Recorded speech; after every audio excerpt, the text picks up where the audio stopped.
आपने मोबाइल दिलाया, वही मोबाइल उस पे वो लड़के से बात करके बुलाएगी कि वहां जाना है और उसी के साथ उस मोबाइल के कारण भागेगी। ये बातें आपको बुरी लग सकती है, पसंद नहीं आ सकती है, लेकिन आने वाले समय में ये देश की स्थितियां बन रही है। इस पर विचार करें, इस देश की बहन बेटियां, युवान पीढ़ी, कि हम केवल मोबाइल के और पल्सर के लिए नहीं बने हैं, हम इस देश की पूरी दिन दशा को बदलने के लिए हुए, इस देश के पूरे वेग को बदल करके और एक नई संस्कृति को स्थापित करने के लिए पैदा हुए हैं। हमारा जीवन मोबाइल के लिए नहीं है, हमारा जीवन केवल घूमने फिरने के लिए नहीं है, होटलों में जाने के लिए नहीं है। हमारी बात को सुनकर के प्रत्येक व्यक्ति अपने जीवन को बदले, इसके लिए हम आए, बहुत बड़े परिवर्तन के लिए इस धरती पर आए।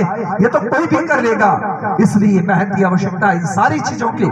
यदि माता पिता चिंतित है, पैसे लगा करके बड़ी से बड़ी स्कूलों में एडमिशन करा रहे हैं, लाखों लाखों रुपए लगा करके मेरा बच्चा पढ़े, हम लोग आउट ऑफ कंट्री पढ़ाएंगे, उसको विदेश में पढ़ा करके ये बना देंगे, वो बना देंगे। जरूरत नहीं है, जरूरत है बच्चे को बचपन में बहुत सारे संस्कारों की आवश्यकता है।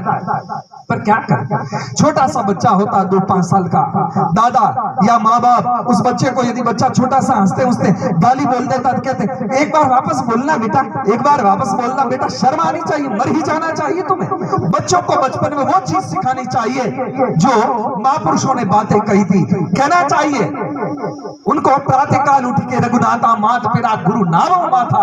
बात तो ये सिखानी चाहिए थी कि उठ करके बेटे धरती को प्रणाम करना, माँ बाप को प्रणाम करना, भगवान को प्रणाम करना, गुरु को प्रणाम करना, वो तो नहीं सिखा पाए। बच्चा गाली सीख रहा है, गली में बच्चों के साथ खेल करके आया, सुन करके वो आपके सामने बोल रहा है, वह दादा बैठ करके वीडियो बना कर कहता बेटा अच्छा बोल रहा, बेटा देख तोतली भाषा में एक बार और बोल। उस समय थप्पड़ लगा कर कहना चाहिए ये बक रहा है, तुझे बोलना है तो कोई संस्कृत का श्लोक सिखाओ उसे, रामायण की चौपाई सिखाओ, सुंदरकांड की चौपाई सिखाओ, हनुमान चालीसा सिखाओ, कोई संस्कार की बात कहो। लेकिन आप स्वयं बच्चे का जीवन कहते हो कि इसका भाग्य बदल जाए, वही हमारे भाग्य का निर्माता बन जाए, लेकिन स्वयं उसके भाग्य को बर्बाद कर रहे। एक तरफ तो उसको बनाने के लिए पैसों का इन्वेस्ट कर रहे हो, दूसरी तरफ जहां संस्कारों का इन्वेस्ट करना चाहिए वहां संस्कार नहीं दे पा रहे हो, पूर्ण विफल हो रहे हो। इसलिए चाहिए ये दादा दादी जिनकी उम्र हो रही है, क्योंकि बाप तो कह देगा, माँ बाप तो कह देंगे, माँ कहेगी घर संभाल रही हूँ, बाप कहेगा कमा करके लाऊंगा तभी खाएंगे और पढ़ेंगे, लेकिन दादा के और दादी के पास समय है चबूतरियों पर बैठ करके तेरी मेरी और इधर उधर की बातें नहीं करके बच्चों को सामने बिठा करके कहो बेटे तुमने स्कूल में क्या बढ़िया बात पढ़ी, हमको सुनाओ। देखो हमने भी हमारे बचपन में ये बात सुनी थी जो तुम्हें सुनाए। उस समय वो बच्चे जो बातें याद करेंगे। एक बात और निवेदन कर दूं मैं, जो बात बचपन में याद पढ़ी जाती है, सीखी जाती है, वो बचपन से 55 तक याद रहती है। आप यहाँ सब पर बैठे हैं लोग, सबसे निवेदन करना है। आज मैं आपसे निवेदन करूंगा, आपकी जब उम्र 10-15 वर्ष की थी उस समय आपके मित्र कौन थे, आपको तुरंत याद आ जाएगा कि हमारे इतने मित्र थे, ये नाम था, ये नाम था, वहां पर हम खोलते थे, वहां से कूद जाते थे, वहां पेड़ पर चढ़ जाते, सारी बातें याद है। और आपसे मैं पूछ लूं कि 3 दिन पहले आपको आदमी मिला था, उसके साथ आपकी क्या वार्तालाप हुई, आपको याद नहीं है। अरे परसों आपने भोजन में क्या पाया था वो भी आपको याद में नहीं है। बचपन वाली बातें बहुत घर करती है, वो पूरा भविष्य तय करती है कि वो व्यक्ति क्या बनने वाला है। इसलिए चाहिए बच्चों का भविष्य आप उज्जवल बनाना चाहते हैं तो बैठ करके बच्चों की तरफ ध्यान दो, उनको समय दो। लोग तो बैठ करके चबूतरियों पर बैठ करके या तो पत्ते खेलते हैं या फिर चिल में भर करके चिल में पीने में रहते हैं या एक दूसरे को मनवार करते रहेंगे। इनके लिए समय नहीं है हमारे पास, समय है भावी भविष्य को व्यवस्थित करना है। तो आप क्यों आज वो व्यवस्था क्यों नहीं है बताओ। आज कहते हैं लोग आकर के हमारे पास में कथा करते तो रोते आकर के, बोले महाराज हमारा बच्चा हमारे हाथ से निकल गया, हमारी बात नहीं मान रहा, हमसे अलग हो गया। हम तो कहते कि तुम ही चाहते थे कि हमारे बेटे की नौकरी लग गई, पढ़े, वो भी चाहते पढ़ गई, आप चाहते कि उसका बेटा हो जाए, उसकी विवाह हो जाए, सब कुछ हो गया।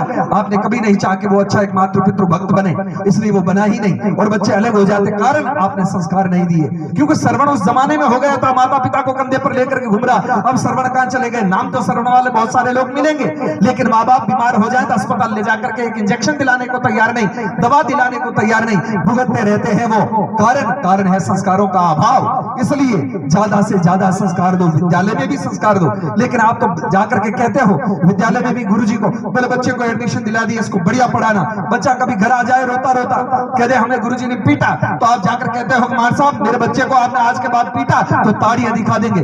तो मास्टर के बाप का क्या जाता है, वो क्यों समय खराब करेगा, अपनी जिंदगी को क्यों बर्बाद करेगा। हम लोग जिस समय पढ़ते थे, मैं जिस समय जहां मेरा एडमिशन करवाया था हमारे गुरुदेव ने, तो उन्होंने सबसे पहले एक बात कही, कहा कि देखो कुमार साहब आपसे एक बात कह रहा हूं। बोले क्या? बोले मैं अपने शिष्य को आपको सुपुर्द कर रहा हूं, इसके लिए आपको जूते मारने पड़े, चाहे उल्टा लटकाना पड़े, चाहे चामड़ा उधेड़ना पड़े, इसका ये आपकी जिम्मेदारी होती है, लेकिन किसी प्रकार से इसमें कमी रह गई तो आपको छोड़ूंगा नहीं। उस दिन ये होता था, तब कोई गलती होती थी तो हमारे गुरुजी, जब मैं विद्यालय में जाता था, छोटा सा था, तो पहले तो हमारे गुरुजी हमारे से प्रणाम करते, बोले एक सन्यासी आया स्कूल में, और उसके बाद में एक तरफ बिठा करके फिर कहते महाराज जी अब मैं आपका गुरु हूं, आप मेरे विद्यार्थी हैं, पढ़े।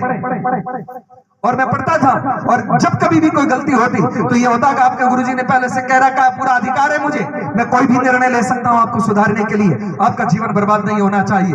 और उस समय हम लोग पढ़ते थे। पढ़ने के बाद, वर्षों के बाद, जिस स्कूल में मैं पढ़ता था उस गांव में मेरी कथा हुई तो मुझे उसी विद्यालय में बुलाया, कहा कि महाराज जी आप थोड़ी देर के लिए पधारें और थोड़ा बच्चों को आशीर्वाद दें।